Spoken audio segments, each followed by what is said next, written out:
how do you move from like philosophy of nature-based learning to like practice of nature-based learning? What does that look like for you and your students? I think there are two parts to this, okay? So the philosophy is coming from a rooted place, right? We want to be connected, we want to actually connect back to nature. And we see the benefits that it can have for children. But there is a contradiction because the world is trying to kind of, disembody people. So the moment they step outside the school, there is such a difference in the way. So our hope is that they'll be sensitive, they'll be empathetic, but it gets questioned the moment they step outside, right? So the philosophy to be put into action, it's insufficient if only a school works on it. It needs to be a community, it needs to be a movement, it needs to be a larger network of people holding on to that promise, right? So in a school, you can actually do simple things like, for example, recently what's happening in the school is we uprooted a tree stump and it came into the playground and children have been climbing on it and working with it, and because we put it upside down, they didn't know which was what, so they thought it was the tree actually, but it's actually the roots, which is standing up, and they're making all kinds of things for it, they're talking to it, they're playing with it.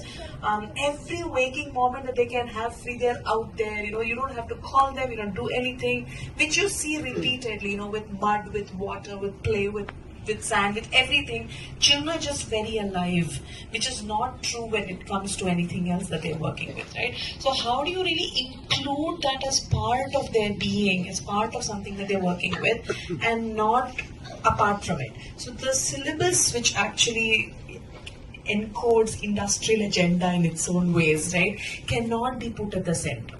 So if the philosophy has to turn into action, the child needs to be in the center, and the child's holism needs to be in the center, and then experiences need to actually revolve around how do you continue owning that, which includes community work, self-work for parents, children, and then inviting nature as a part of that whole thing syllabus as where it needs to sit, right? Then it starts to become a process, then it starts to become a conversation.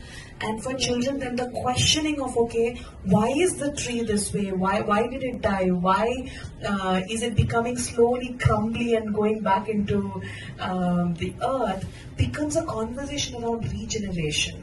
Because sustainability is a very anti-industrial terminology, right? Nature is not sustainable, it's regenerative. It is not saying, hey, how do I best use this waste? The waste is already an inviting, welcome input into another ecosystem, and it's designed to be that way, right? So they learn about regenerative processes and how they are also part of that whole thing. And to be able to carry that out into the world, they need to be able to question it. And those questions needs to be welcomed back.